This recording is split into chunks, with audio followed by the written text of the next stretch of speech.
Hannah Small, Public Affairs and Communications Manager for the Lynnwood Police Department. It's Friday, September 3rd, and this is your LPD Video Week in Review. Here's a summary of the most notable calls your officers responded to this past week. On September 1st, officers were dispatched to a shoplift at Kohl's that quickly turned into a far more dangerous incident.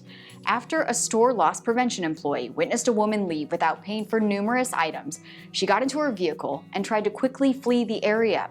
In doing so, she drove the wrong way on Alderwood Mall Parkway, ramming one car and striking several others. Fortunately, because officers had a license plate number, we were able to identify the registered owner of the vehicle, who was indeed our suspect. Officers went to her house where we located that vehicle. A family member at the house told us the suspect had taken an Uber to Kent. The woman faces hit and run and theft charges. Last night, our officers responded to a robbery at the City Center Apartments.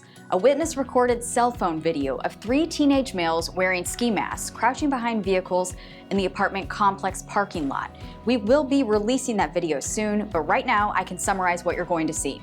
A person, seemingly unaware of the 3 people hiding, walks their direction. The 3 jump out, and one of them produces a handgun, which he then points at the victim.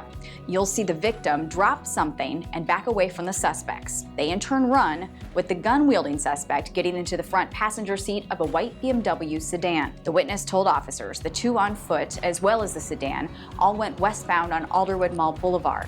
Unfortunately, a canine track of the area was unable to locate the suspects. Officers did, however, locate the robbery victim. He told us he was supposed to meet someone he connected with on OfferUp with the intention of selling his iPhone to that individual. He told officers he came outside his apartment to meet the buyer, and that's when the 3 suspects popped out from behind parked vehicles, pointed the gun, and demanded the phone he was selling. He dropped the phone, and then he retreated. If you know anything about this robbery, please contact the number on your screen. And remember, the safest places to meet people you've connected with online to exchange goods are police station parking lots, some of which have designated safe trade spots. The closest one to us is the Mount Lake Terrace Police Department. This next incident is an example of how recent Washington state laws have impacted the way we respond to mental health calls. Overnight, officers were contacted by someone with a suicide prevention hotline. That person connected us with the woman the call taker believed was suicidal. The woman admitted to officers over the phone that she had attempted suicide twice in the past, but that she probably would make it through the night. She did not want to go to the hospital for help and did not want us to come to her residence. New Washington state laws prohibit us from forcibly transporting someone to the hospital unless they present an immediate or imminent danger to themselves. Because the woman told us she would, quote, probably be okay, we took no further action. On August 22nd, officers responded several times to disturbance calls involving a man with known mental health issues who we have arrested more than 90 times in the last 6 years.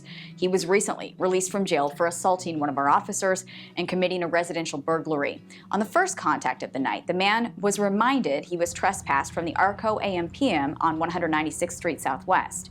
He was polite and left when asked to do so.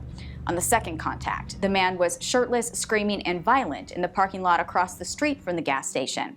However, officers did not believe him to be an immediate and imminent threat to himself or others, so due to new Washington state laws, he could not be forcibly transported to the hospital, and officers left the scene.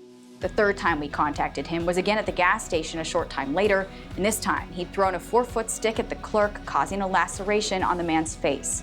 We now had probable cause to arrest him for assault. During the arrest, he kicked and spit on one of our officers, shouted racial slurs, and threatened to kill officers. He was taken to the hospital on an involuntary commitment.